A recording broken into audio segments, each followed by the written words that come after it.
Bonjour à tous et bienvenue à ce 7e Gipster User Group.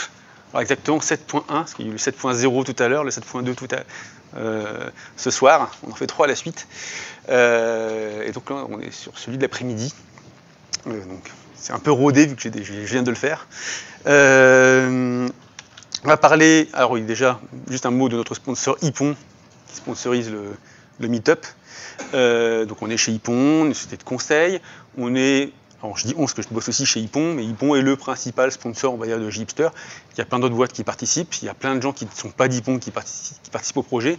Après Ipon, c'est une boîte qui met des moyens, c'est-à-dire qu'il y a des gens comme moi, ou je sais pas, il y a des stagiaires, parce que je vois Pierre, qui travaillent sur le projet. Ex-stagiaire maintenant, pardon, ouf. Oui, après on les recrute. Hein. Et puis bon, voilà, typiquement, là nous prête la salle et paye le buffet qu'il y aura tout à l'heure là-haut. Voilà. Après, Gipster reste un projet qui est, on va dire, neutre, hein, c'est un projet open source qui appartient pas à Ipon et qui est totalement open source et, j'allais dire, neutre en termes de société. Il n'y a pas de logo Ipon sur Gipster. L'agenda de la journée, c'est un peu l'après-midi, pardon, c'est un peu particulier. On va parler de Gipster 4 qui vient de sortir il y a un mois. Donc on a quelques retours, pour ça que j'ai un premier point sur les statistiques, histoire de voir que le 4 a priori a bien pris. Et puis après, c'est facile, il y a une demi-heure de théorie sur Gipster 4 où on parle des nouveautés sur des slides, et après une demi-heure de pratique où on fait une démo de Gipster 4. Vous verrez qu'en gros c'est comme le 3, sauf qu'on a Angular 2. Donc on verra un petit peu comment ça se passe, mais on verra que ça ne change pas grand chose. Dans la salle, vous avez déjà fait du Gipster ou pas? Oui, tout le monde? Non, pas tout le monde. Alors c'est une presse qui est générale, hein, on ne fait pas du Gipster très avancé, donc si vous n'avez jamais fait de Gipster, c'est normal, il n'y a pas de souci. Si vous en avez déjà fait, on met les points sur ce qui arrive en version 4. Donc c'est plus orienté sur les nouveautés de la 4, mais après c'est pas non plus, c'est accessible à tous, hein, c'est pas une présentation ultra spécialisée sur Gipster non plus. Donc, quelques stats, hein, parce que j'ai fait des stats ce matin sur Gipster 4 qui vient de sortir, et comme c'était le thème, je trouve intéressant de voir un petit peu ce que ça a donné Gipster 4. Donc, la première chose ici, c'est les downloads. Alors, les installations via NPM. Donc, on verra, il y a plein de gens qui installent différemment. C'est relativement. Ça donne une tendance, mais il ne faut pas prendre plus ça qu'une tendance. C'est pas totalement exact. Après, on voit bien, d'ailleurs, si on regarde les courbes, Gipster 1, c'était au début. Là, il y a eu un petit pic, ça devait être le 2, un autre petit pic, c'était le 3, et là, on est au 4, où il y a un nouveau gros pic. Donc, à chaque nouvelle version, on a un afflux de gens qui arrivent, et qui restent en plus, alors on verra, parce que pour l'instant, février, on n'a qu'un mois, on va voir si on garde le pic, mais les fois d'avant, on avait quand même gardé les gens qui avaient commencé à télécharger étaient, on va dire, pas dire restés, il y a de nouvelles personnes qui ont téléchargé, on avait gardé la même tendance. En tout cas, là, c'est le premier mois, on a 40 000 installations, ça commence à être sympa. Donc, quand je dis installation, ils ont fait npm install sur leur PC. Donc a priori des gens qui l'utilisent pour de vrai, sinon vous ne l'installeriez pas. Donc c'est plutôt bon signe. La deuxième stat que j'ai, c'est les visites du site web. Donc ça c'est pas public, c'est pour ça que je les mets là, parce que sinon les gens ne le voient pas. Donc le site web, si on regarde depuis 2014, on voit pareil, d'ailleurs on a les mêmes paliers à chaque nouvelle version. C'était le 2, ça c'était le 3, ça c'était le 4. Pardon, ça c'était le 1, le 2, le 3, le 4. On les retrouve les paliers avec les dates. Donc là on est à 124 000 sessions donc utilisateurs sur le site web. Alors si on compte tout, on a à peu près 500 000 pages vues sur le site web, ce qui est quand même pas mal pour un site web. Et on voit qu'on a eu un bon pic ce mois-ci. En plus c'était un mois avec que seulement 28 jours, donc c'est quand même plutôt pas mal. Donc là aussi, on voit que sur le site web on a eu du monde. J'ai des stats aussi sur GitHub, pareil qui ne sont pas publics. Alors GitHub me donne des stats que sur les 15 derniers jours, donc là je ne sais pas de tendance malheureusement. Par contre, on voit que sur les 15 derniers jours, il y a eu quasiment 5000 clones du projet. Donc on peut dire que sur un mois, on doit avoir eu 10 000 clones. Ce qui est assez surprenant. Vous voyez, là, les gens n'installent pas Gipster avec NPM. Ils clonent le projet, ils le buildent depuis la source. Enfin, il n'y a pas vraiment de build vu que c'est du JavaScript, mais c'est un peu surprenant de ne pas l'installer normalement et de passer par un clone GitHub. Mais il y a 10 000 clones par mois, a priori. Là, pour être franc, je ne sais pas ce que font les gens avec. Ça me surprend. En tout cas, il y a beaucoup d'installations par là. Et pareil, on est arrivé aujourd'hui à 301 contributeurs. Le 300e, c'était Pierre qui est dans la salle, qui l'a fait ce matin, mais il a un peu triché. C'est pas toi, si? Non, moi j'ai fait le 10 000e commit. Ah, t'as fait le 10 000e commit, pardon. J'ai Oui, pardon. Ah, pardon, oui, c'est vrai. C'est Jérôme Ménaud qui était le 3e contributeur, qui est Dipon. Et ce qu'il y avait un deuxième challenge, c'était le 10 millième commit, et c'est Pierre qui l'a fait ce matin. Mais comme il a les droits en écriture, il triche. Non, mais c'est assez marrant, c'est vrai qu'on arrive à des stats assez sympas, quoi. Il y a beaucoup de contributeurs, beaucoup de commits. C'est quand même bon signe. Enfin, j'ai une dernière stat qui est marrante sur Gipster. Donc ça, c'est notre. Donc quand vous installez Gipster, on vous propose de nous envoyer des statistiques anonymes sur votre utilisation. Alors, elles sont fausses à plein de raisons. Déjà, parce que c'est c'est anonyme. Il y a plein de gens qui mettent non, ils ne veulent pas les envoyer. Ensuite, il y a des robots, il y a des bêtises, on va dire, on va en parler. Il y a aussi des gens qui sont derrière des firewalls, donc les statistiques passent pas. Donc on a un truc pas forcément correct. Par contre, on voit bien, pareil, les downloads. Alors, j'ai que depuis juin, parce qu'avant, c'était faux. C'est nos stats internes. On voit bien quand même que, pareil, on a facilement doublé le nombre de générations depuis 6 mois. Quand je dis génération, c'est tout générateur confondu. Tu sais, on a des sous-générateurs dans Gipster. C'est pour ça qu'on arrive à 3,5 millions, c'est qu'il y a plein de gens qui lancent des sous-générateurs et tout. Hein. C'est pas que les générations d'appli globales. Donc ça, c'est quand même assez intéressant. Puis en termes de pays, on a un truc assez intéressant.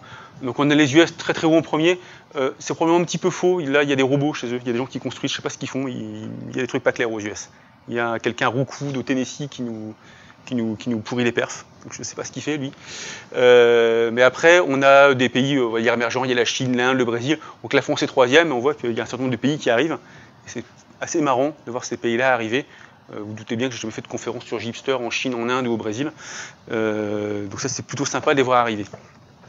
Donc toutes nos stats aujourd'hui sont très positives par rapport au Gipster 4. En tout cas, il y a un intérêt certain en termes de pages vues, génération, installation. Ce qui est plutôt bon signe. On va dire qu'on a au moins bien fait le buzz. On va voir si ça tient. Et maintenant, on va rentrer dans le détail. Pourquoi est-ce que tous ces gens-là viennent et sont intéressés par Gipster 4 ? Alors là, j'ai, je ne sais pas combien, 5 ou 6 slides théoriques. Et après, on fera la pratique. J'ai essayé de focaliser sur les points les plus importants. Ce n'est pas les seuls points. Gipster 4, c'est très gros. Mais je vais faire les principaux points. Alors déjà, côté Java, enfin ça c'est aussi JavaScript normalement, le truc le plus important, c'est qu'on a bien bossé par rapport à Sonar. Donc aujourd'hui, on a une qualité AAAA. Vous savez, comme les andouillettes, on a les 3 A, nous pas les 5. Mais le projet d'exemple généré par Gipster, quand il passe chez Sonar, on a en théorie, enfin d'après Sonar, on n'a pas de bug, pas de vulnérabilité, etc. Tout est A. Pas de bug. Attendez, oui. Il y a 3 A, bug, vulnérabilité, il y a un troisième truc normalement. Ah, ça va être code smells, je pense, je sais plus. Là, je suis un peu perdu sur leur écran. En tout cas, on a la meilleure note partout. On est aussi plus de 80% de couverture de code. Donc moi, ça me permet de dire par rapport, enfin, ce qu'on a toujours dit sur Gipster, c'est qu'on génère quelque chose que vous auriez codé vous-même à la main, juste on automatise votre travail personnel. En fait, là, depuis Gipster 4, on fait quand même une appli, vous voyez, pour 26 000 lignes de code, avoir des stats pareilles, on a une appli qui est certainement de meilleure qualité que si vous l'avez codé vous-même. Donc je continue de dire qu'on automatise ce que vous auriez codé vous-même, mais ce que je dis en plus, c'est qu'on fait certainement mieux que si vous l'aviez fait vous-même. C'est quand même pas facile d'avoir un tel résultat. Après, les seules choses un petit peu mauvaises dans nos résultats, typiquement, alors j'ai coupé en bas, et les duplications étaient à 6%, c'est un petit peu élevé. Et comme là, vous voyez, on a quelques codes smells. Ça, c'est dû au projet qu'on génère. Donc c'est un projet de démo où il y a plein d'entités. Donc comme c'est du test, il y a du copier-coller, parce qu'en fait, toutes les entités se ressemblent. Donc il dit, vous avez copié-coller, en fait non, c'est qu'on a généré le même truc plusieurs fois. Et aussi, dans les alertes, on a des entités qui sont trop grandes, parce qu'en fait, on teste tous les cas possibles. Donc on a, je ne sais plus combien, on a des dizaines d'attributs. Donc forcément, ça fait un code très gros. Donc c'est pas, les quelques alertes sont spécifiques, on va dire, au projet qu'on génère, et ne sont pas très graves. Donc on est vraiment, pour le coup, sur un bon niveau de qualité qu'on n'avait pas encore à l'époque. En tout cas, on ne travaillait pas avec Sonar à l'époque. Là, la pub, c'est de dire que ce qu'on génère, c'est super bien, et à vous d'essayer de garder le même niveau de qualité une fois que vous avez votre projet à vous. Deuxième changement, alors c'est lié à Sonar en fait, hein, d'ailleurs, c'est pour ça que je l'ai mis à la suite, mais c'est un changement assez majeur pour les gens, c'est qu'avec Spring, on faisait de l'ingestion de dépendance par champ. Donc là, j'aurais eu un champ, je ne sais pas, user repositories, j'aurais mis @inject ou @autowired. Depuis Gipster 4, on fait de l'injection par constructeur, donc ça change quand même pas mal de choses au final dans le code, c'est pour ça que je le mets en avant. Pourquoi on fait ça? Déjà, parce que c'est les recommandations d'à peu près tout le monde aujourd'hui, donc on suit les bonnes pratiques. On n'aurait pas eu ça, on n'aurait pas eu le AAA, la slide d'avant. Et puis derrière, bon, c'est vrai que là, ça nous fait un code alors, qui est peut-être un peu plus verbeux, mais qui est plus simple à tester et qui est peut-être plus lisible, c'est-à-dire qu'on voit bien que ce champ-là, il est final, donc on va le modifier derrière, on l'injecte, après c'est final. Donc voilà. Attendez, je vais fermer la porte, parce qu'il y a quand même beaucoup de bruit. Hop. Je suis désolé. Deuxième chose qu'on change, alors c'est lié aussi au côté Java, on va avoir deux librairies. Donc là, en fait, j'ai deux slides à la suite. Donc depuis les Gipster 4, on a une librairie côté serveur, une librairie côté client, qui sera mon slide suivant.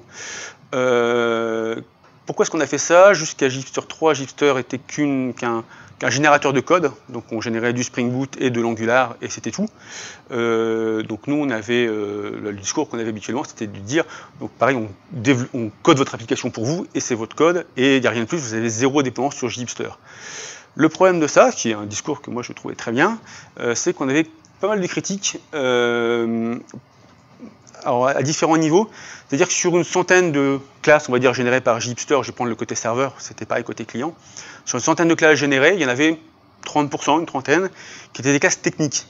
C'est-à-dire qu'on va corriger un bug, faire une intégration, je sais pas, Spring Security, Angular, on va faire des choses comme ça. Et ce code technique, il avait plusieurs défauts.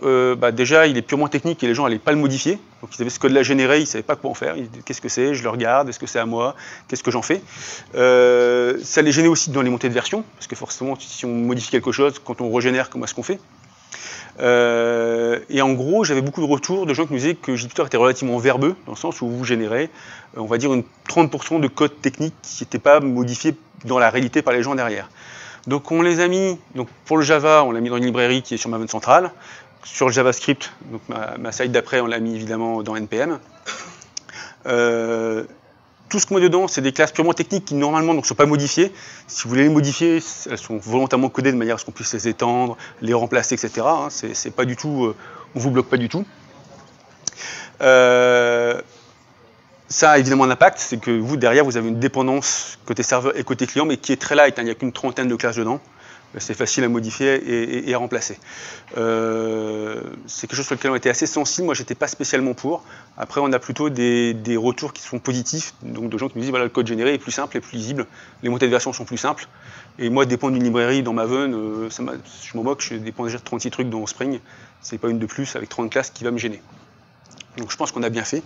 En tout cas, on n'a eu que des retours positifs pour l'instant. Donc on l'a fait côté serveur, on l'a fait côté client, alors uniquement sur Angular 2. On va arriver à Angular 2 qui est la grosse nouveauté. Donc c'est la même idée que la librairie Java. Après, c'est plus intéressant sur Angular 2 que sur le 1. C'est-à-dire qu'on va le voir après, sur Angular 2, on a eu beaucoup de soucis d'intégration, de bugs, etc. entre les différentes librairies Angular. Donc nous, on était forcés régulièrement d'avoir des librairies d'utilitaires, on va dire, ou de correction de bugs. Et c'est vrai que générer ce code-là et l'avoir dans son projet client, c'est un peu surprenant. Donc là, au moins, c'est, on va dire, caché et protégé. Et les montées de version sont aussi plus simples, c'est le même problème que le côté back. D'ailleurs, j'ai copié-collé mes bullet points. Juste le projet, évidemment, pas le même nom. Donc les deux projets sont sur GitHub, sont open source licence Apache, enfin, il n'y a rien de changé. Simplement, il y a moins de code généré, et on pense que du coup, c'est plus simple à utiliser que ce n'était le auparavant. Parce que vous pouvez plus vous focaliser sur votre code. Ensuite, sur ce qu'on génère en lui-même, alors la vraie nouveauté, c'est le côté client, c'est Angular 2. Donc on supporte toujours Angular 1, mais ça n'a pas bougé. Donc là, à la rigueur, Gipster 4, c'est comme Gipster 3, côté Angular 1. Côté Angular 2, la grosse nouveauté, donc, on a migré l'ensemble de l'application, enfin des applications générées sur Angular 2. On va regarder après, quand on fera la démo.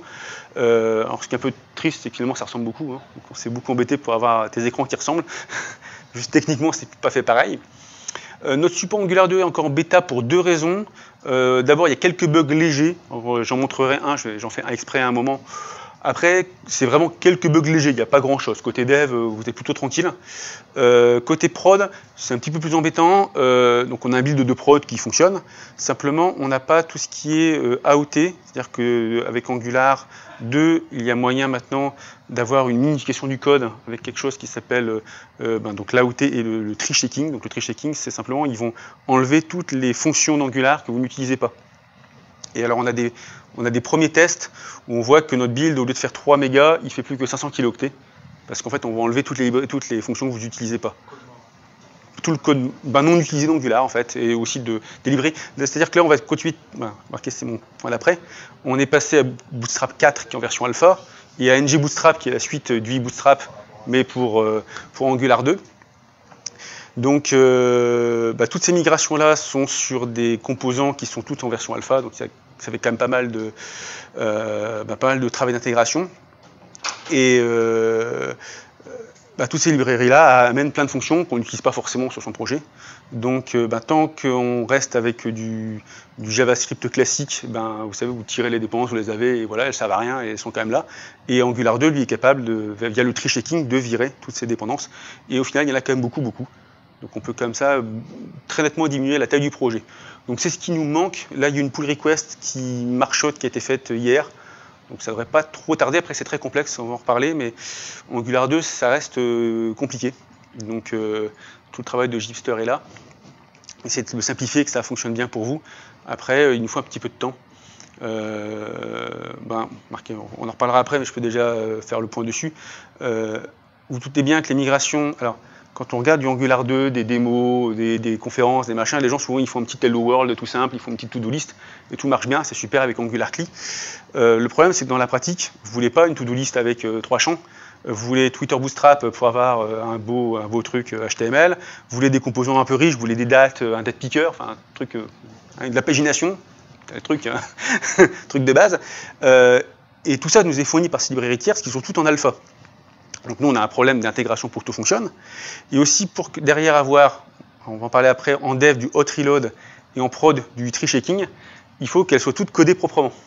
Et que notre code aussi soit propre. Donc le problème de ça, c'est que il faut que toute l'intégration fonctionne de bout en bout pour que ça fonctionne à la fin. Et le boulot, il est assez conséquent pour tout avoir qui fonctionne sur un projet non trivial.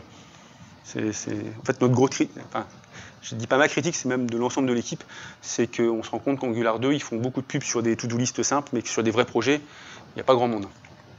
Et que là, il y a du boulot. 2 autres nouveautés techniques, mais qui sont liées à Angular très fortement. La première chose, c'est qu'avant, on utilisait NPM. Alors, on a toujours NPM qui fonctionne, mais par défaut, on a Yarn, donc il y a un concurrent de NPM et qu'on a mis en place. L'intérêt de Yarn, c'est qu'il est plus rapide. C'est simple, c'est qu'ils ont un cache. Ils n'ont rien fait de magique. Et alors, il y a moins de bugs.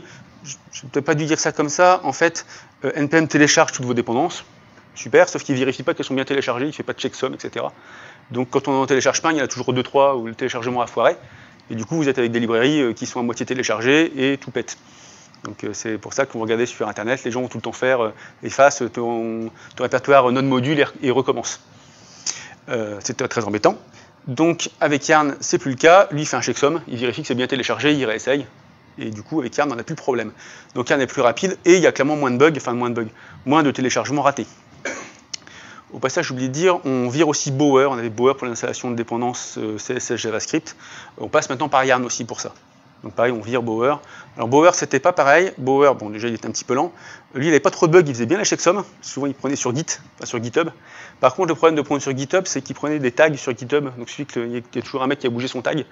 Et vous n'avez pas la même version que le voisin. Donc Yarn, c'est plus le cas. Donc on est sur NPM avec des packages fixes qui sont immutables. Donc vous avez une garantie. Quand moi j'ai pris la version 1.0.0, mon voisin, il a la même version que moi. Bref, on a migrer, on va dire, l'outil de gestion de dépendance pour quelque chose de plus rapide et de plus fiable que ce qu'on avait avant. Et ça, on y gagne, alors pour vous, forcément, quand on développe, parce qu'on a moins de problèmes. Et nous, pour Gipster, on y gagne beaucoup, parce que comme on génère beaucoup d'applis et qu'on veut réussir à générer pareil qu'un utilisateur quand il lui un bug, on a intérêt d'avoir un truc rapide et fiable, parce que sinon, on n'arrive pas à reproduire les bugs. Au passage, ça nous a fait aussi gagner beaucoup de temps sur notre intégration continue. Comme il est beaucoup plus rapide, l'intégration continue va plus vite, qu'on fait plus de tests. Ça, c'est quand même vachement bien. Et troisième outil, mais tout ça c'est lié, Angular 2, Yarn et Webpack. Donc Webpack, c'était nécessaire, on va dire, pour Angular 2. Donc c'est un outil de bundling, de packaging de code. Et quand il le package, il va faire plusieurs choses, alors, suivant ce que vous avez comme code. Mais typiquement, donc Angular 2, on le développe en TypeScript, il faut le recompiler en Java. Donc Webpack est capable de faire la compilation, de générer aussi des fichiers de debugging, de manière à ce que ensuite dans son navigateur on puisse débugger son code TypeScript correctement, parce que si l'indicateur, sinon vous avez le JavaScript compilé, on ne peut plus rien débugger. Il va faire pareil, on va dire il a aussi des options de packaging et d'optimisation pour le CSS, etc., pour les images, etc. Il fait grosso modo ce qu'on faisait avant avec Gulp, sauf qu'il est plus puissant et plus rapide. Donc ça déjà c'est la première raison pour laquelle on l'a pris. Ensuite ce qui est sympa avec Webpack, c'est qu'il fonctionne bien avec Yarn. Donc avant on utilisait Gulp, Boa, etc. Aujourd'hui il n'y a plus besoin d'installer tout ça, on installe juste Yarn. Et c'est Yarn qui configure Webpack et compagnie, il y a tout qui marche d'un coup. Donc si vous faisiez du Gipster 3, il y avait plusieurs outils à installer, donc avec en plus des problèmes d'installation. Aujourd'hui, si vous avez Yarn et Webpack, il n'y a plus rien à faire. Enfin, il faut installer Yeoman et Gipster et après tout fonctionne sans rien installer. Et avec beaucoup moins de bugs et en étant plus rapide. Donc ça, c'est un gros gain. Et enfin, Webpack, qui est une fonctionnalité qui nous intéressait par rapport à Angular 2, qui permet de faire du hot reload des modules. On va le voir encore après. Le problème toujours d'Angular, alors si vous faites un petit Hello World comme dans les démos, ils avaient 3 classes, c'est pas de problème.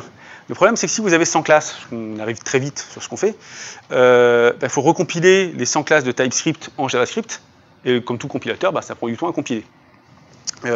On verra sur mon post, quand on fait la première compilation, ça doit prendre je sais pas combien, 10-20 secondes. Donc si on fait rien de particulier, à chaque fois qu'on change un fichier, il faut attendre 20 secondes que ça recompile. Et donc en gros c'est infernal. On ne peut pas bosser. Moi les premières fois que j'ai fait du Angular 2, j'étais super déçu. Je me dis, c'est quoi ce machin, en JSF, j'allais plus vite. Ça m'a interpellé. Donc ce qui est important de faire en Angular 2, c'est d'avoir un code très modulaire, d'avoir des modules Angular 2, donc c'est ce qu'on a fait sur Gipster. Et Webpack est capable de nous faire du hot reload de modules à chaud. Donc c'est-à-dire que quand on a 100 classes, en fait, on a peut-être 10 classes dans 10 modules différents. Et quand vous touchez à une classe, il n'y a que son module, le module de cette classe, qui est recompilé et rechargé à chaud dans le navigateur. Donc si on se débrouille bien, là on arrive à quelque chose qui est performant, même quand vous avez des centaines et des centaines de classes, vous pouvez continuer à bosser. Ce qu'on verra tout à l'heure. J'ai on va dire un workflow de développement qui est tout à fait correct. En gros, quand je modifie, j'attends, je sais pas, une seconde, ça recompile, ça redémarre et c'est parti, et tout est à chaud. Enfin, c'est quasiment immédiat. Alors que si j'avais pas Webpack, etc., il faudrait que j'attende, que ça recompile tout et que ça me prenne 30 secondes, et c'est infernal. Donc là, il y a un vrai travail de build pour avoir quelque chose d'efficace, alors qu'on a toujours fait sur Gipster, mais là, on va quand même plus loin, parce que jusqu'à présent, il n'y avait pas toute cette problématique de compilation du code JavaScript, forcément, ça n'existait pas. Donc ça renforce l'intérêt d'avoir un outil tel que Gipster qui vous préconfigure tout ça, parce que ça fait beaucoup de... Donc, entre le Java et le TypeScript, ça fait quand même beaucoup de choses à préconfigurer et à faire marcher ensemble. Donc là, il y a clairement eu un travail important. Et on verra, on est sur un résultat qui est tout à fait efficace pour, on va dire, l'utilisateur final, même si ce n'était pas évident à mettre en place. Donc voilà, 3 outils qui marchent bien ensemble, Angular, Yarn et Webpack. On va voir que l'ensemble est efficace. Mais après, tout est, on va dire, relativement jeune et récent. Donc nous, on a mis un travail qui était conséquent de tout faire fonctionner. Je vous propose d'aller directement à une démo, si ça va à tout le monde, parce que j'ai fait les trucs principaux. Il est 34. J'avais une demi-heure de théorie, une demi-heure de pratique. Donc, je vais faire comme d'habitude, en fait, si vous avez déjà vu des démos Gipster, je fais une démo relativement classique, en fait. Sauf que ce coup-ci, on va être en Gipster 4.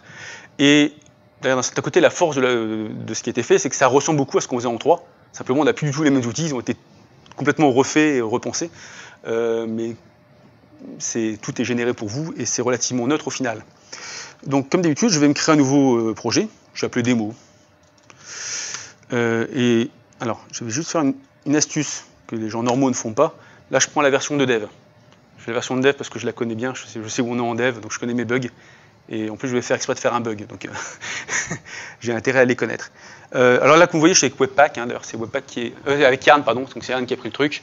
Et donc, Yarn m'a fait un lien vers mon générateur de dev. Donc là, je vais appeler Gipster, je vais faire you Gipster. Et Gipster va me poser un certain nombre de questions. Alors comme vous voyez au fait dès le début, donc vous donnez votre version. S'il y a de nouvelles versions, on vous alerte, attention, une nouvelle version qui est arrivée. On va vous donner la documentation, on vous dit où ça va être généré, etc. Il y a quand même pas mal d'aide.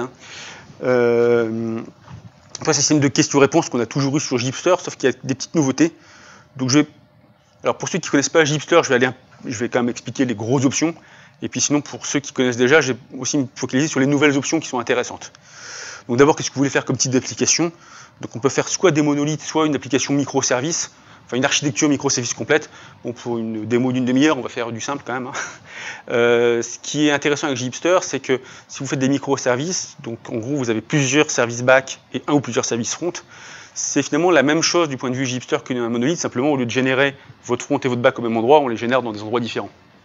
Donc l'effort sur Gipster en lui-même, il est quand même certain, mais il reste relativement raisonnable.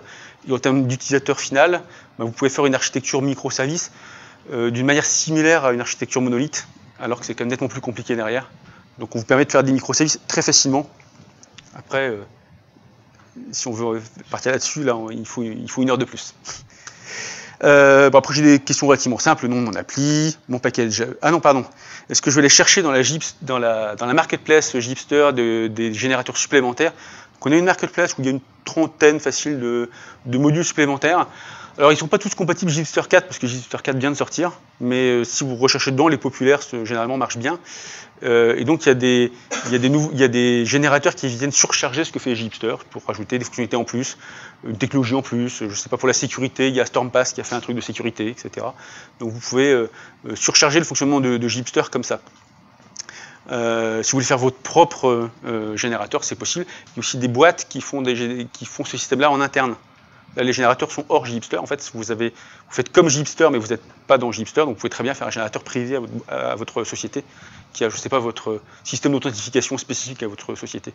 Donc, c'est plutôt intéressant. Enfin, c'est intéressant pour les gens qui veulent pousser une techno et la mettre sur un marketplace. Et c'est intéressant aussi pour des gens qui veulent utiliser ça en interne chez eux. Donc, je ne vais pas installer de nouveautés. Mon package de Java. Ma sécurité, donc là je passe un petit peu vite. Moi j'aime bien JWT, c'est le truc à la mode. Ma base de données, alors il y a une petite. Alors, la seule vraie nouveauté là-dessus, c'est la base de données, c'est notre support d'Oracle et de aussi SQL Server. Vous êtes toujours supporté, mais là on les supporte mieux. Donc Oracle, le souci c'est que le driver Oracle il est propriétaire, on ne peut pas nous-mêmes le mettre dans le projet. Mais depuis pas très longtemps, Oracle, ils ont leur propre repository Maven, donc on se plug dessus. Ils vous font un login mot de passe chez Oracle, qui est gratuit. Mais voilà. Et après, donc Gipster génère le front, le back, mais aussi la configuration de prod, y compris tout ce qui est Docker. Donc on propose des images Docker pour... Alors, SQL Server, c'est la vraie image, normalement Microsoft, il n'y a pas de souci. Oracle, c'est un Oracle XE, donc c'est un Oracle de dev. A priori, on a le droit de l'utiliser. Après, j'ai déjà eu des discussions dessus. Après, c'est pas nous qui la faisons, donc normalement ça va. C'est un Oracle de dev. Donc voilà, je vais utiliser... Donc... Ah, attendez, je vais prendre PostgreSQL. Je vais en avoir besoin tout à l'heure de PostgreSQL. Donc voilà, je vais choisir mes bases de données. Donc est-ce que je veux du SQL, du NoSQL, du Oracle, du MySQL, etc. Étant donné que j'ai pris du SQL, on va me proposer de configurer Hibernate avec du cache. Là aussi, c'est un truc relativement intéressant. On l'avait toujours eu. Donc soit vous n'avez pas de cache, soit vous avez un cache local avec EHCache, soit un cache distribué avec Hazelcast. Les nouveautés depuis Gipster 4, c'est qu'on a les équipes. Alors EHCache, c'est Software AG qui le fait, et Hazelcast, c'est Hazelcast. Les équipes de ces différentes sociétés sont venues et ont recodé ces parties-là. Donc c'est grosso modo le code qu'on avait avant, sauf que c'était codé par les sociétés qui font les technos. Donc on va dire que c'est officiellement bien. Donc là, c'est probablement mieux que ce que j'avais fait moi-même. Et entre autres sur EHCache, du coup on est passé sur EHCache 3 qui est assez récent. Je vais le garder, après c'est pas très important pour la démo. On va build avec Maven. On a un certain nombre d'options supplémentaires que je vais peut-être passer rapidement. Si vous voulez du Elasticsearch, des WebSockets, etc. Alors on l'avait déjà avant sur Gipster 3, simplement sur le 4, certaines de ces options, la plupart d'ailleurs, ont un impact sur le front. C'est-à-dire que, je ne sais pas si vous prenez Elasticsearch, vous avez une barre de recherche dans votre front. Donc tout ça, on a dû le recoder, effectivement, en Angular 2. Donc si vous prenez Angular 1, vous avez une barre de recherche en Angular 1. Si vous prenez Angular 2, vous avez une barre de recherche en Angular 2. C'est assez logique. Après, nous, il y a un travail, effectivement, d'intégration de toutes ces technos. J'ai passé, parce que sur une demi-heure de démo, on n'a pas le temps. Là, je vais prendre l'option la plus importante. Je choisis Angular 2 et pas Angular 1. Il est venu pour ça. Le reste, je vais passer. Donc, est-ce qu'on veut faire du SaaS? Donc, non. Est-ce qu'on veut de l'internationalisation? Non. Là aussi, un truc intéressant, on supporte maintenant 31 ou 32 langages par défaut. C'est très facile d'en rajouter. On a un support de l'internationalisation avec Angular 1 qui est fourni avec Angular Translate, qui est une librairie populaire d'internationalisation sur Angular 1. Sur Angular 2, on va dire que c'est un peu le bazar. Donc on a notre propre système. Et ce qui est sympa, c'est qu'il est compatible avec Angular 1. Donc les fichiers d'internationalisation qu'on utilisait sur le 1 marchent toujours sur le 2. Il y a du travail spécifique là-dessus. Je vais passer là-dessus. Et les tests, alors, juste faire ce qu'on a posé la question tout à l'heure à midi. Je prends un framework de test pour s'amuser. Oui, je prends Protractor parce que Protractor, je ne sais pas pour ceux qui ne connaissent pas, c'est un Selenium donc il vient cliquer un peu partout et valider votre front. Évidemment, on a dû recoder Protractor pour qu'il marche sur Angular 2. On avait sur l'Angular 1, sur Angular 2, ce n'est pas la même version, ce n'est pas le même système. Donc on a dû le recoder aussi pour Angular 2. Donc, toutes nos options deviennent compatibles Angular 1 et Angular 2 en fait. J'ai cliqué sur OK. Là, il m'a déjà généré tout mon projet. Et ensuite, on a Yann qui va nous télécharger nos dépendances. Alors, quand j'ai téléchargé, voilà, ce qu'il a fait, c'est qu'il a un cache. Donc, en fait, il fait juste un lien des librairies qu'il avait en cache en local, sur le projet local. Il va télécharger 2-3 trucs. Il y a 2-3 seules choses qu'on n'a pas pu, on va dire, optimiser. C'est tout ce qui est optimisation des images avec, vous savez, les PNG, les GIFs, et aussi PhantomJS pour les tests. Pourquoi est-ce qu'on ne peut pas? Parce que ça, c'est des librairies natives, en fait. C'est pas du JavaScript.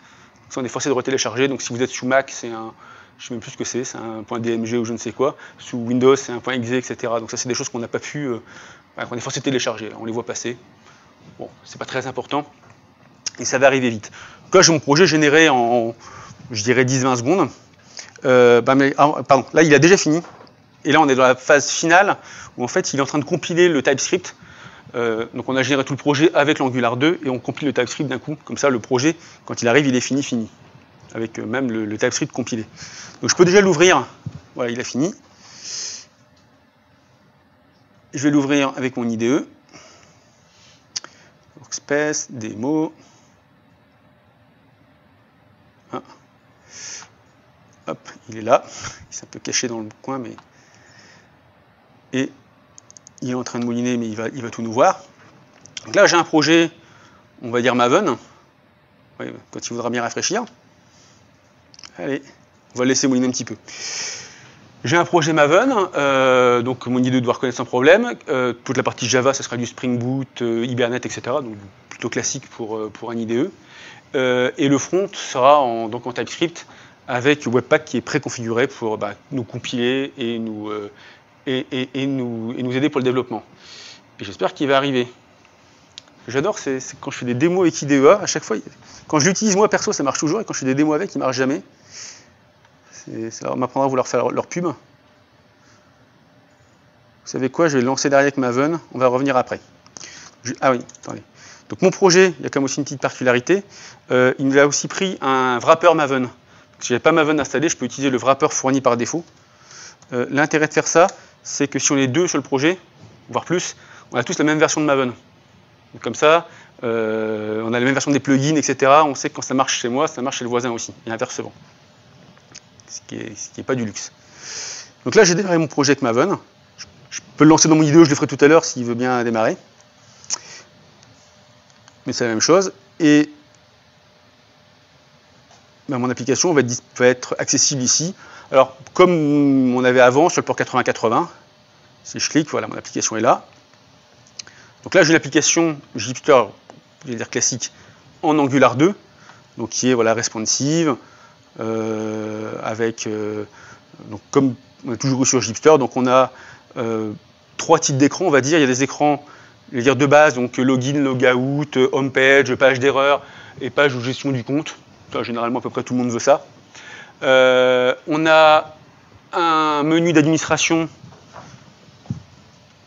où on peut voir, on va dire, un certain nombre de données sur notre application. Alors, je sais pas, je vais prendre les métriques.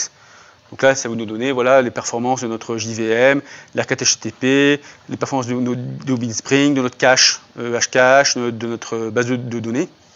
Donc ça, c'est des écrans qu'on a recodés en Angular 2. Donc là, si vous avez pris en Angular 1, vous auriez le même écran en Angular 1, en Angular 2. Disons que la technologie change, on n'est pas avec la même version de Twitter Bootstrap, etc. Donc il y a peut-être des petits boutons, des petits trucs qui changent, mais c'est grosso modo pareil. C'est d'ailleurs un peu triste, hein, c'est qu'on a fait tout ce boulot pour avoir le même écran. Simplement, si on va se rendre compte quand même qu'on est sur Angular, sur certains écrans, il y a des écrans qui étaient un petit peu lents avant. Je prends celui-là. Celui-là était lent avant, et là, quand on tape, attendez, il y avait pire. Les logs. Ça, c'était lent avant, et maintenant, lui, il est quasiment immédiat. Si je prends point security, voilà, on voit que là, quand je clique, le truc, il est immédiat, alors qu'avant, ça ramé. On voit qu'il est plus efficace dans sa gestion des événements. En fait, là, il y a 1300 loggers, etc. Donc là, Angular 1, vous savez, il passait partout pour vérifier quand vous changiez un élément. Angular 2, il est plus malin sur sa gestion, on va dire, d'événements. On voit tout de suite que les performances sont bien meilleures si vous aviez déjà joué avec l'écran avant. Là, vous rejouez avec, on voit nettement la différence. Donc, pour l'instant, on ne voit pas une différence folle, mais voilà. Et la troisième partie, donc on a une partie gestion de l'application, une partie administration, et la troisième partie, c'est les entités. Donc là, c'est là où on va vraiment travailler, on va rajouter notre modèle métier. On va voir ensuite comment est-ce qu'on travaille avec. Mais voilà, aujourd'hui, on a notre application, je dirais classique Gipster qui est là. On va aller voir si notre ami IDEA, oui, IDEA est arrivé. Non, il mouline encore. Il est mieux arrivé, mais il n'a pas fini. Alors, ce que je vais faire, je vais quand même quitter ici. Parce qu'on va quand même essayer de bosser dans IDEA, ça serait quand même plus sympa. Et notre application, donc si je vais ici, donc là pour les habitués de Java, dans src main Java, j'ai mon application Java habituelle. Dans src main web app, j'ai mon application web. Sauf qu'aujourd'hui, ça est devenu des fichiers TypeScript. Donc on est en Angular 2 et TypeScript. Donc je vais prendre juste le home. Voilà, on voit que maintenant, on n'est plus en JavaScript. On est en TypeScript avec les avantages de TypeScript. Ça veut dire qu'on a, je sais pas, account ici, vous voyez, on a maintenant des objets réels qui sont typés. On va avoir l'autocomplétion, du refactoring, du typage. Ce qui, en termes de dev, il y a un gain considérable par rapport au JavaScript où c'était juste n'importe quoi. Donc ça, déjà, c'est très important. En termes aussi de qualité de code au niveau Gipster, nous, ça permet de vérifier proprement que tout ce qu'on vous génère est correct, parce qu'en JavaScript, vous pouvez générer des trucs complètement faux, vous vous en rendez pas compte. Donc là, on a quand même un niveau de qualité qui est bien supérieur, et pour les développeurs, c'est nettement plus agréable de coder en TypeScript qu'en JavaScript. Enfin, j'allais dire, plutôt pour les développeurs Java. C'est-à-dire quand on regarde, ça ressemble quand même pas mal à du Java. Les développeurs Java aiment bien, et comme chez Ypon, on fait beaucoup de Java. En gros, les développeurs Ypon aiment beaucoup tout ça. Après, ça dépend évidemment de la culture de chaque personne. Alors, je vois avec grand bonheur que notre ami IDEA rame. Ah oui, parce qu'il essaie de... Ah, je ne sais pas ce qu'il a fait. Il n'a pas compris. Notamment, ça, c'est un répertoire qui est exclu. Et d'habitude, Gipster configure tout ça bien, sauf que lui, il n'a pas compris. Eh bien, on n'a pas gagné, mon ami. On va voir s'il y arrive, mais je vais continuer en ligne de commande, c'est pas grave. Dans ce cas-là, je vais relancer. Workspace, démo. Donc, je vais lancer mon appli avec Maven. Et on va essayer de bosser quand même, malgré un IDE qui n'est pas sympathique avec nous. Ouais, ou je vais le redémarrer. Attendez, je vais le réimporter. On va être un peu violent. Workspace, démo, open. Donc normalement, il n'y a rien à configurer sur Gipster. Et sinon, je force l'importation. Et là, généralement, ça le réveille un bon coup. Et là, ça passe mieux. On va voir si je me suis trompé ou pas. Donc, on va revenir là-dessus. J'ai mon appli qui fonctionne. Elle était déjà lancée, donc c'est super, je peux, on va dire, travailler. Par contre, je vais avoir un souci sur cette appli, c'est que si je modifie du code HTML, déjà, même bêtement, je vais le prendre ici. Donc là, du coup, il est reparti mouillé, lui. Putain, mais... Je vais voir s'il la voit. Du coup, il ne voit rien. Il y en a pour longtemps ou pas? Putain, le truc. Ok. Je suis désolé pour ce petit contretemps d'IDE. Ah bah c'est bon, c'est arrivé. Donc, si je prends, on va dire donc ma home page, qui est ici. Donc là, j'ai du HTML normal. Simplement, ça va se faire, on va dire, compiler par Angular 2. Pour ça, là, j'ai de l'autocomplétion, etc. C'est super pour bosser. Mon problème, c'est que... Attendez, je vais vouloir modifier le welcome Java Editor. Je vais faire bienvenue. Je sauvegarde. Et puis, ben, même là, je reload. Ah, ben, ça marche pas. Parce que donc Webpack m'a compilé mon JavaScript HTML et on a fait un module Angular 2 et il faut que le process passe pour réussir à transformer ce code-là en résultat final. Ce qu'on n'avait pas avant en JavaScript, HTML, on était bien plus tranquille. Mais l'avantage d'avoir un langage compilé, ce qui est super pour du développement, a un défaut, c'est que le défaut, il faut une phase de compilation qui nous optimise, enfin qui passe, qui compile le code tout simplement. Donc pour ça, ce que je vais faire, je vais lancer Yarn. Et Yarn va faire 3 choses différentes. Donc déjà, il va recompiler mon code, hein. Ça va marcher, c'est la première chose. Il va être aussi capable de faire du hot module reload, donc c'est ce qu'on va voir, il va être capable juste de changer le module. Donc là, j'ai un module pour la home page. Quand je modifie la home page, il recompile, il recharge que la home page et pas le reste. Donc il y a un gain de perf qui est certain. Et ensuite, il va faire 2 autres choses. Il va me faire un serveur, donc Webpack, qui fait le hot reload en lui-même. Donc il y a un serveur qui tourne sur port 9060, je crois. Il fait le hot reload. Et ensuite, il va lancer par-dessus BrowserSync, qui est un utilitaire de synchronisation de navigateur qui me permet d'avoir, si j'ai plusieurs navigateurs, de synchroniser mes clics, mes scrolls, etc. Ce que je vais faire là d'ailleurs. Donc ça, c'est super bien. Par contre, il faut les 3 choses à la suite, la compilation, le hot module reload et le BrowserSync qui fonctionnent. C'est là où il y a un travail qui était quand même, je vais dire, relativement conséquent. On va voir qu'au final, ça se passe bien. J'ai quand même me loguer. Et donc j'ai modifié, je vais faire bienvenue chez Ypon. Donc là, si je sauvegarde, et tout de suite, il recompile à côté, il redémarre mon navigateur, et là, ça marche. Donc là, je suis sur un truc qui dure très peu de temps, quoi. En 1 seconde, c'est fait. Et le reload du navigateur automatique, donc c'est pas vraiment... alors par rapport à du Gipster 3, donc il n'y a pas la phase de compilation, forcément, il était déjà en JavaScript. Par contre, il redémarrait tout le navigateur aussi, donc l'un dans l'autre. Je ne sais pas si on est plus rapide ou moins rapide, mais on est à peu près équivalent. En termes d'utilisation, on ne voit pas vraiment de différence. Et là, oui, j'ai BrowserSync qui fonctionne. Je vais juste, pour faire la démo, hop, on va ouvrir plusieurs navigateurs. Voilà, ah, j'ai perdu mon login, mince. Oui, j'ai fait des bêtises. Oh là là, il n'a pas été content. Voilà, il s'est désynchronisé en fait. Là, je l'ai resynchronisé. Donc, si je me balade dans mon menu et que je vais sur administration Metrics, vous voyez, je clique partout, je scroll sur les deux. Et quand j'ai des inputs texte, comme dans Account, quand je tape ici, je tape partout, sur tous mes écrans. Donc là, on avait déjà ça sur Angular 1 avec Gipster 3, mais sur le 2, on arrive au même niveau finalement de qualité. Donc une application qui se met à jour automatiquement, qui se synchronise. On peut bosser franchement sans problème. Ça, c'est quand même bien. Et ah oui, alors dernier point qu'on ne voit pas comme ça de prime abord, le débugage. En JavaScript, c'était chouette, on faisait view source, je pouvais débugger. Chouette. En Angular 2, le problème, c'est qu'il vous a compilé le JavaScript dans un truc illisible, et c'est plus votre code d'origine. Ça aussi, c'est forcément quelque chose à prendre en compte. Donc, ce que fait Webpack, et c'est aussi pour ça qu'il est un petit peu lent, c'est qu'il vous génère des fichiers de mapping, des fichiers de debugging, pour réussir à débugger notre application. Alors, il a plusieurs niveaux, c'est-à-dire que soit il est très précis, mais il est lent, soit il est plus rapide, mais moins précis, on a un truc au milieu. Et donc là, en fait, il m'a automatiquement généré des fichiers de debugging. Et si j'ai un plugin, donc le plus populaire qu'on a, c'est Augury. Donc Augury, c'est un plugin Chrome qui lui est capable de faire le lien et de voir si je fais dedans, là, dans Augury.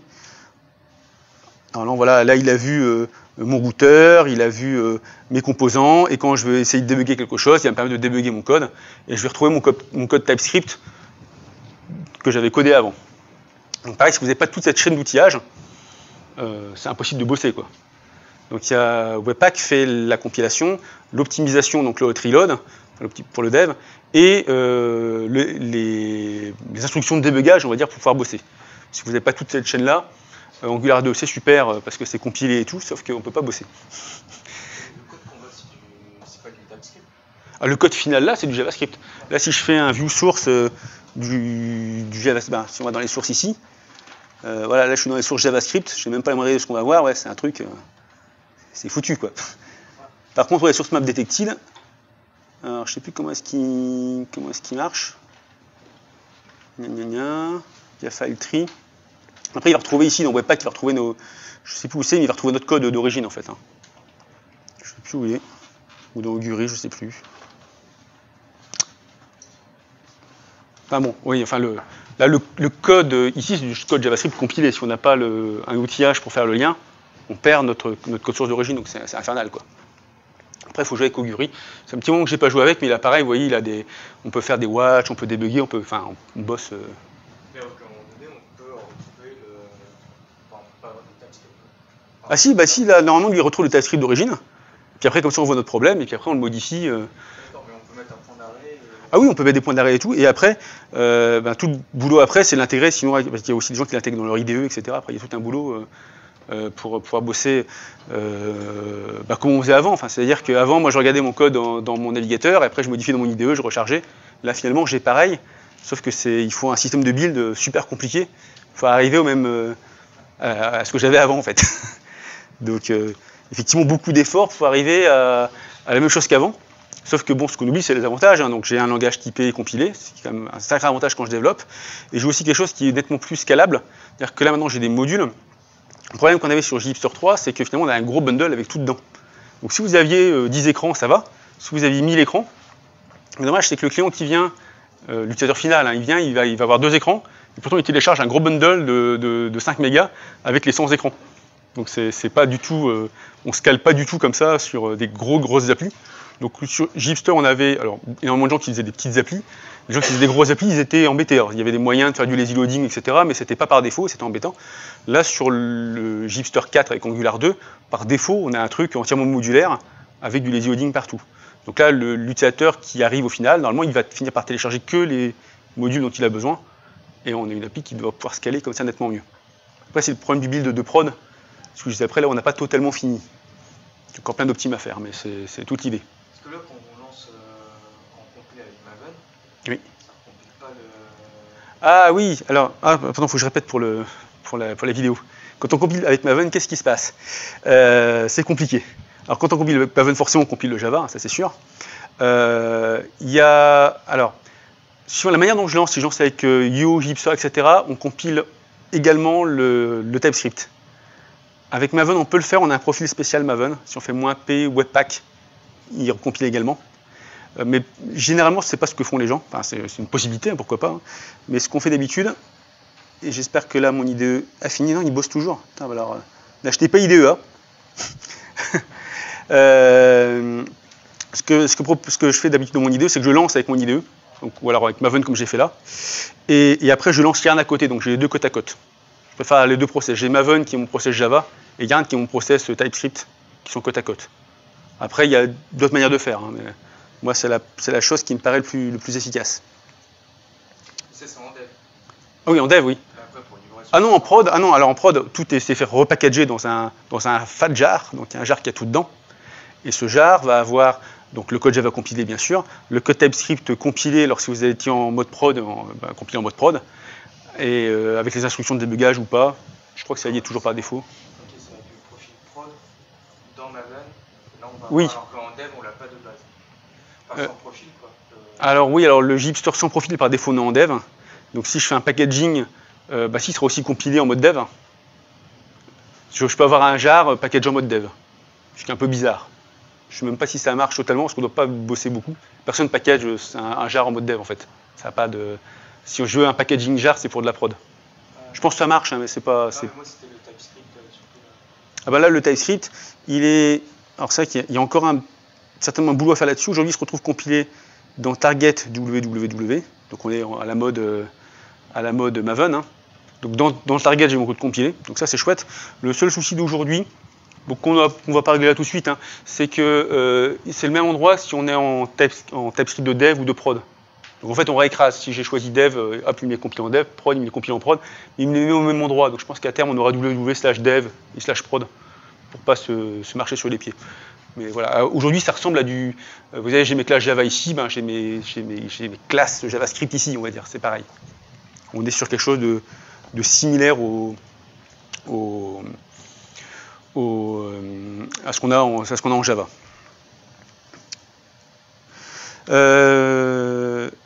Donc là, j'ai montré une appli, on va dire, basique.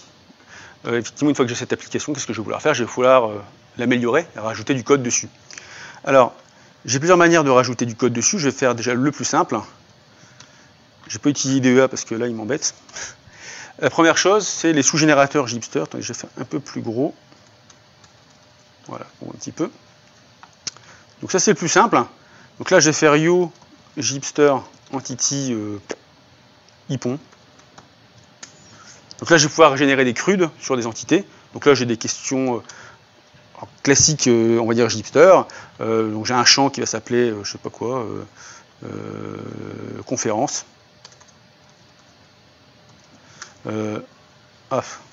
Oui, alors il y a la validation. Avec des types. Donc, je vais mettre un type string. On peut mettre des règles. On peut dire que c'est un champ obligatoire. Donc je peux comme ça créer un certain nombre de champs. Je peux faire des relations entre les entités. Je ne vais pas faire tout de suite. Hein. Et puis après, j'ai un certain nombre de choix supplémentaires. Je veux des DTO, je veux des services Spring ou pas, je veux de la pagination. Donc là, il y a un certain nombre de questions. Et là, je vais pouvoir générer comme ça une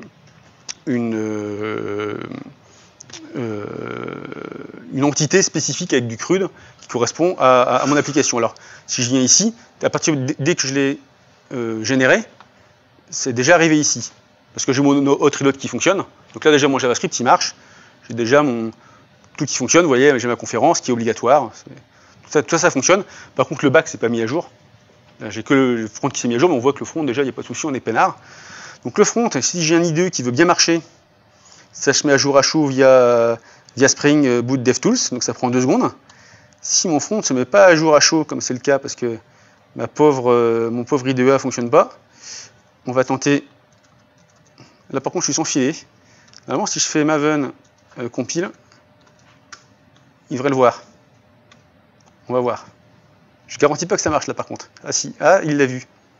Ah ouais, non mais il n'a pas tout compilé lui. Enfin il a recompilé. Ah ouais, bon, ça marchote.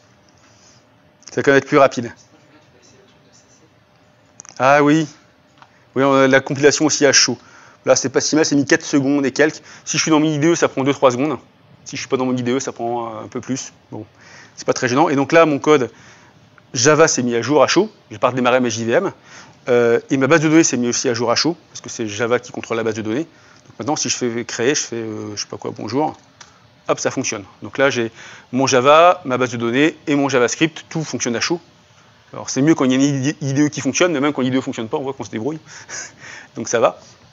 Donc là, j'ai une application qui est, on va dire, facile à développer, avec le bémol ici, ce qu'on l'a vu, c'est que quand je fais mes yo Gipster entity, il faut que je tape plein de questions-réponses. C'est un peu pénible. Donc la solution qu'on a là-dessus, c'est notre JDL Studio, qui est le truc le plus populaire de tout Gipster, franchement.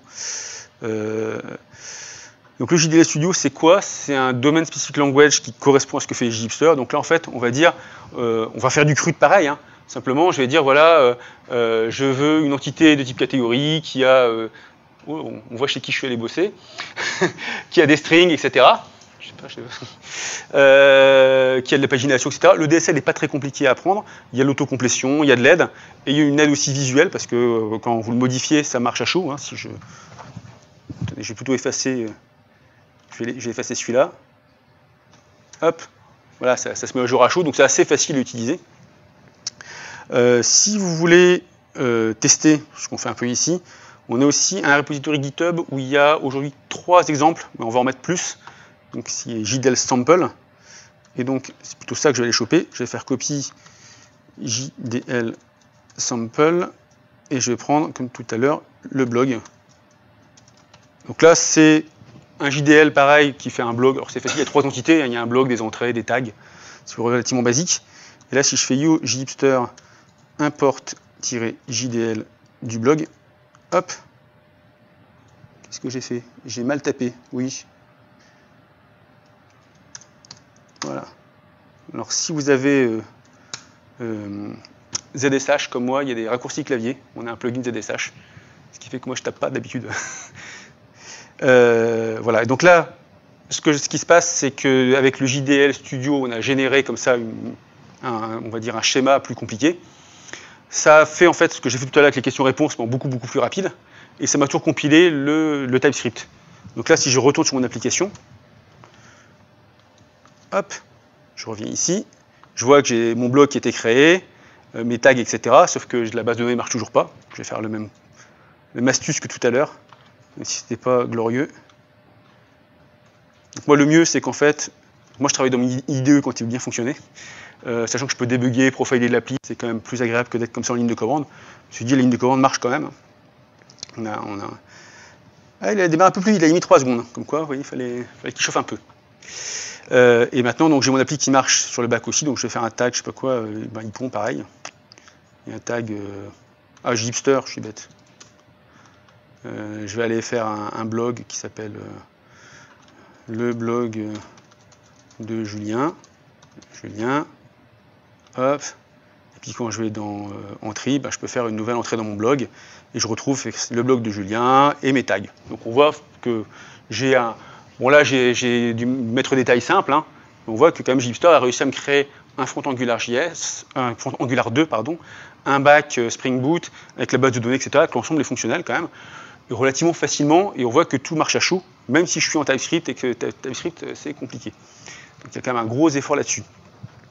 Une fois que j'ai tout ça, vous allez me dire c'est super, mais je vais passer en prod. Comme il nous reste 5 minutes hein, par rapport à. C'est ça, on a commencé à 16h, hein, 16h10, ouais, il nous reste 5 minutes. Vous allez me dire c'est chouette ce que tu as fait, mais moi je voudrais passer en prod. Et comment je fais pour aller en prod? Ça en fait, ça n'a quasiment pas bougé depuis Gipster 3. On a quelques nouveautés, ou améliorations ou corrections de bugs, mais ça n'a quasiment pas bougé. Donc moi je vais déployer sur Heroku. Je lance et je discute après parce que ça prend un tout petit peu de temps à lancer. Je vais faire démo-ipon en Europe. Voilà. Donc, qu'est-ce qui se passe là? En fait, sur Gipster, on a un support d'un certain nombre de clouds. Donc, il y a Heroku qui est un cloud populaire qui appartient à Salesforce. On a Kubernetes, on va dire, de Google. On a Cloud Foundry de Pivotal. On a Amazon Web Services. Enfin, on a un certain nombre de clouds qu'on supporte. J'ai pris Heroku parce que donc, le responsable Java d'Heroku nous fait ce plugin. Et donc, pareil, comme c'est la boîte qui le fait, ça marche super bien. Au moins, lui, je suis certain de ne pas avoir de soucis. Et Heroku a un tiers qui est gratuit. Donc, si vous voulez le faire, tout est gratuit, donc c'est plutôt simple. Ce que fait ce sous-générateur Gipster, c'est qu'il prend notre application, il la compile, il package le TypeScript, etc. Donc, tout ce qu'on a vu. Je ne sais plus s'il passe les tests unitaires, il devrait les passer. Je ne sais plus s'il les passe. Et ensuite, il fait une configuration Heroku spécifique, c'est-à-dire qu'il va regarder, il va voir que j'ai choisi tout à l'heure PostgreSQL comme base de données. C'est pour ça que j'ai pris PostgreSQL au début. J'avais prévu. Et en fait, il va nous configurer dans Heroku, donc une nouvelle application, avec PostgreSQL. Il va relier l'ensemble, il va tout démarrer. D'ailleurs, pour montrer que je ne triche pas, j'aurais dû aller sur Heroku tout de suite pour montrer que mon truc était vide. Sinon, vous allez dire... J'espère que c'est déjà plus vide. Elle n'a pas encore démarré. Ah, si on doit voir la date, voilà. Il y a environ 1 minute. Voilà. Il y a environ 1 minute, on voit que mon script a créé l'appli, il a démarré. Je ne sais pas s'il a déjà créé la base de données. On peut peut-être aller voir, je crois que c'est dans ressources. S'il m'a déjà créé la base de données, bon voilà. Il a relié l'ensemble et il va me déployer mon code. Ah, ici, il fait passer les tests, on voit les tests. Coverage de test côté client. Donc il teste, il package, il déploie. Et je vais avoir une application sur Heroku en, je ne sais pas, 5 minutes, tout compris. Donc ça marche sur la plupart des grands clouds du marché. Moi j'aime bien Heroku parce que de nouveau c'est gratuit, donc tout le monde peut tester facilement. Après il y a des concurrents payants qui sont mieux ou moins bien suivant ce que vous voulez faire, hein, bien sûr. Après je n'ai pas d'action chez Heroku, je ne fais pas plus de pubs particuliers chez eux. Mais c'est qu'ils ont un truc qui est assez sympa et qui permet d'avoir une application fonctionnelle tout de suite. Moi c'est typiquement ce que je fais beaucoup, on va dire avec Ypon, c'est-à-dire que le genre de démo qu'on fait là, quand c'est pour un client, au lieu de faire un blog, on fait un truc qui ressemble à ce que fait le client, et on déploie en prod. Et c'est vrai qu'en 1 heure et quelques, on a déjà une application Angular 2 qui a un métier qui ressemble un peu au métier du client, qui est déjà en prod. C'est plutôt sympa d'avoir ça en 1 heure. Et ce qu'on fait, c'est déjà le...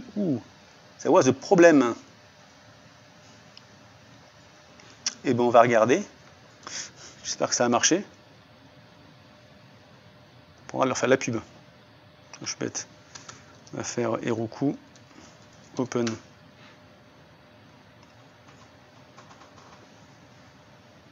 Ça me prendra à faire de la pub. Ce qu'il nous a dit, service unavailable. Ben, c'est pas grave, dans ce cas-là, on va la redéployer. Je sais pas, il y a peut-être eu un bug chez eux. Démo Ypon. EU. Normalement, il voit ce qu'on a déjà installé, il nous propose d'écraser.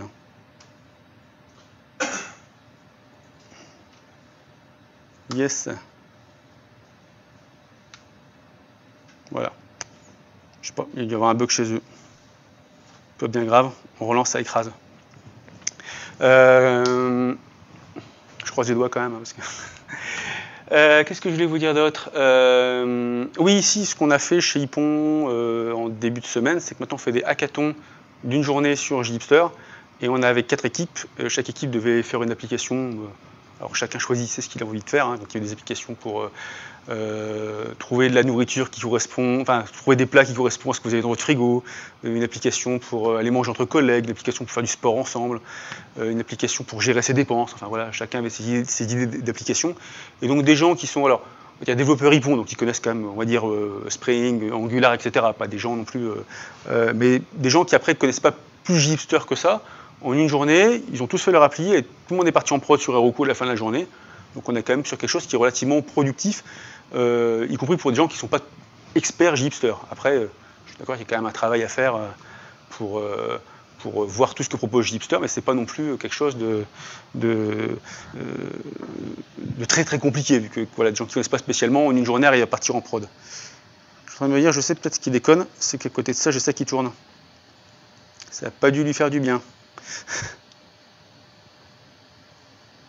Et j'avais pas des choses qui tournaient ici. Ouais, non, ça, ici j'avais arrêté.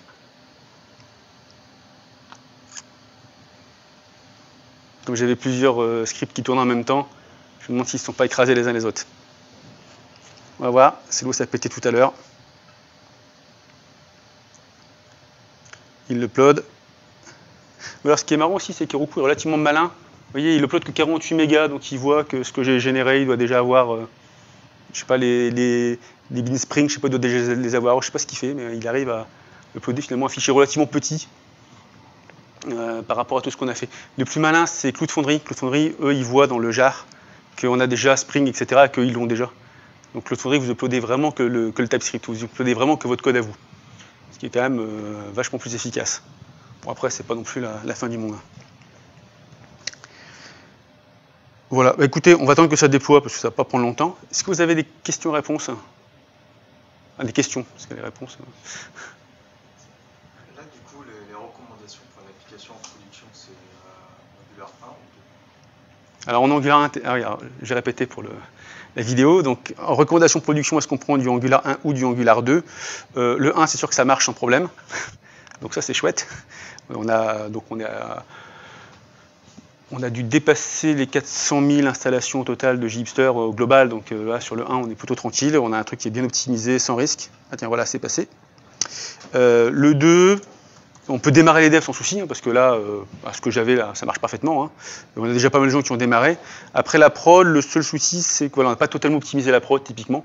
Donc ça va fonctionner comme là, ouais. Donc voilà, là elle est déployée. J'ai ma prod qui marche, après on l'a pas optimisé à mort. Après est-ce que c'est vraiment grave Ah oui, puis après, quand on met à jour JHipster, alors il y a toujours des questions sur les mises à jour de JHipster, parce que c'est vrai que c'est... Voilà, vous avez touché au code, comment ça va se passer. On a un utilitaire... Ah voilà, ça fonctionne, ouf. Je sais pas, Heroku, tout à l'heure, il y a eu un petit bug. Voilà, donc là, j'ai redéployé, là, je suis en prod, finalement, ça se passe plutôt pas mal. Et donc, pour répondre à la question, imaginons que donc il y a une nouvelle version de JHipster qui sorte, enfin, imaginons, ça va forcément arriver, et qu'on corrige un certain nombre de bugs, et que vous avez forcément touché dans votre application certaines choses. Donc il y a toujours un problème sur comment est-ce que je migre ce que j'ai codé, sachant que JHipster vient lui-même écraser des choses. Donc on avait en JHipster 3 un utilitaire d'upgrade qui marchait automatiquement. Je vais discuter après du fonctionnement. Quand je dis automatique, c'est avec des guillemets. Sur le 4, il est un petit peu cassé là, mais il ne devrait pas tarder à revenir. En fait, là, je pense qu'il marche, mais je ne suis pas sûr, donc je préfère dire qu'il ne marche pas. Simplement parce qu'on a migré en Yarn, Webpack et compagnie, et que le truc n'était pas fait pour. Mais c'est très simple en fait, c'est juste les commandes qui ont à peine changé, juste on n'a pas fait attention et on ne l'a pas migré. Donc la manière dont ce truc-là fonctionne, c'est qu'il fait des branches avec Git. Il va générer l'appli avec votre version de Gipster, il va la régénérer avec la nouvelle version, il va prendre votre code, il va essayer de tout merger. Donc si vous n'avez pas touché au même code que Gipster, votre code reste. Si vous avez, donc là, typiquement, bienvenue chez Ypon, j'avais modifié cette ligne-là. Si dans la prochaine version de Gipster, on n'a pas touché cette ligne-là, votre code reste. Si dans Gipster, on a corrigé un bug, ah oui, ça j'avais dit que j'avais un bug. Attendez, je vais y aller. Parce que c'est intéressant d'avoir le bug. Et donc pour le build, on remarque, c'est un peu la question, on a corrigé le build, et ça c'est quelque chose que vous n'avez pas touché, parce que c'est un truc, franchement, il ne faut pas y aller, c'est infernal. Donc c'est le même truc que notre bug ici. Attendez, je me suis gouré d'écran, il est là mon bug. Donc là en fait vous allez voir j'ai un bug ici. Donc nous là, on a corrigé ce bug là. Ben, vous quand vous faites l'upgrade, si vous n'avez pas touché au même code, finalement quand l'utilitaire fait le merge, c'est le code de Gipster qui va gagner. Donc vous aurez la correction automatique. Le seul problème c'est si vous avez touché au même code que Gipster, là a priori vous savez ce que vous avez fait. Et là il y aura forcément une opération manuelle. Mais les upgrades se passent plutôt pas mal pour des choses techniques. Voilà, un build Webpack, si vous n'y touchez pas, nous, quand on passe l'upgrade, vous aurez notre nouvelle version sans problème. Donc pour donner un exemple, ce truc-là, ça déconne. Et ça, c'est un bon exemple. Donc ça, j'aime bien ça par rapport à ce qui ne marche pas. Comme je dis, il y a quelques petits bugs. Angular 2, de base, marche bien, mais comme on disait, on a besoin de librairies tierces pour un certain nombre de choses. Typiquement, les dead pickers. Parce que les dead pickers, il n'y en a pas par défaut. Donc jusqu'en Gipster 3, on était avec, et toujours d'ailleurs, quand on est en AngularJS 1, on utilise UI Bootstrap, qui a des différents dead pickers, c'est super, ça marche bien. En NG Bootstrap, qui est la version Angular, ils ont un dead picker de base, mais ils n'ont pas de dead picker comme ici, avec des heures. C'est dommage. Et ça, en plus, on l'a pas vu au début, parce qu'on a des tests avec Protractor, mais Protractor, même si c'est moche et tout, lui, il ne le voit pas, lui, il clique, ça marche. Il ne nous a pas remonté que c'était moche. Donc ce truc-là ne marche pas par défaut. Donc là, ce qu'on a fait, c'est qu'on a une petite bidouille. Donc là, ce qui s'affiche, c'est pas une date avec NG Bootstrap, c'est la date, c'est l'input type date de Chrome. Donc sous Chrome ça marche, sous Firefox ça ne doit pas marcher, ou ça ne marche pas pareil. Donc ça dépend du navigateur, c'est un truc qu'on voudrait éviter. Mais vous avez vu, c'est pas très beau, il faut que je tape la date à la main. Par contre, la validation, vous avez vu, a marché. C'est plutôt quand même un résultat qui fonctionne à peu près. Donc là, ce truc-là, pour que ça fonctionne, il y a quand même plusieurs choses. Donc nous, il y a eu un travail quand même d'étude, de voir qu'est-ce qui manquait et comment est-ce qu'on pouvait le faire. L'astuce qu'on a fait là, je pense qu'on a dû avoir des choses dans notre fameuse librairie NG Gipster pour aider. Je ne suis pas sûr de celle-là, mais probablement. Et ensuite, effectivement, peut-être prochaine version d'NG Bootstrap, ils auront un composant dead picker qui fonctionne. Donc nous, on fera la montée de version. Et on essaiera de vous le passer là, sauf que probablement cet écran-là, vous l'aurez certainement retravaillé, il ne sera peut-être pas au même endroit. Et du coup, il va afficher les contenus alors là, alors après c'est que du Git, donc si vous avez touché aux mêmes lignes, Git aura un conflit merge. Ah d'accord, en fait il génère juste des branches Git. Il génère des branches et les merge. D'accord, mais donc on voit le résultat du merge. Ah oui, mais après c'est juste du Git. Et moi, c'est ce que j'aime bien avec ce système-là, parce qu'il y a des systèmes plus malins qui essaient de comprendre le code et tout. Il y a quand même plusieurs langages différents et tout, donc quelque chose de malin, il ne va pas y arriver. Et en plus là, ce qui est sympa, c'est que tout le monde connaît Git. On va dire aujourd'hui, voilà, on est habitué. Il y a plein d'outillages. Moi, je suis avec SourceTree tout le temps. Un conflit là-dessus, sur une date, on devrait pouvoir se débrouiller. Donc, ce que je veux dire, c'est que les montées de version se font à peu près. Après, c'est toujours un souci sur les générateurs de code. Et c'est aussi toujours la question, c'est est-ce que le code ici, vous voulez qu'il soit toujours généré par Gipster ou c'est le vôtre et que vous voulez plus que Gipster y touche? C'est toujours aussi un souci. Alors, il y a toujours eu des questions, on verra d'ailleurs avec TypeScript. En Java, j'ai des gens qui s'amusent à faire de l'héritage. Ils disent que les classes maîtres, c'est Gipster et que les classes héritées, c'est AE. Je trouve que c'est un peu compliqué. Avec Hibernate, en plus, ça se passe pas très bien. Sur le front, on ne pouvait pas en JavaScript, en TypeScript, on peut peut-être faire des trucs. Mais ça me paraît bien compliqué, cette histoire. Je sais pas... moi, ce que je vois plutôt aujourd'hui, c'est soit des gens qui prennent totalement la main sur certains écrans, ou alors qui laissent Gipster la main et qui font eux-mêmes les upgrades. Mais voilà, il y a un moment, ça devient votre code. Ça, si vous avez quelque chose de très très métier ici, cet écran-là ne va pas suffire, il faudra tout refaire, quoi. C'est une base, c'est un squelette, c'est une aide pour démarrer, c'est un bootstrap, mais c'est pas non plus... il ne va pas coder à votre place. Mais heureusement, sinon on serait tous au chômage. Ça serait pas bien. Benoît Hamon nous mettra une taxe sur les robots, là, sur Gipster. Voilà, je ne sais pas si vous avez d'autres questions. Non. Bon, je remontre ici quand même qu'on est en prod sur Heroku et que ça a quand même été plutôt facile. C'est quand même pas rien avec Angular 2, etc. Si vous n'avez pas plus de questions, moi je vous propose qu'on aille en haut boire un petit coup parce qu'il fait chaud quand même. Hein. Oui, hein, c'est pas moi qui... Oui. Hein. Et puis je vous remercie. Voilà.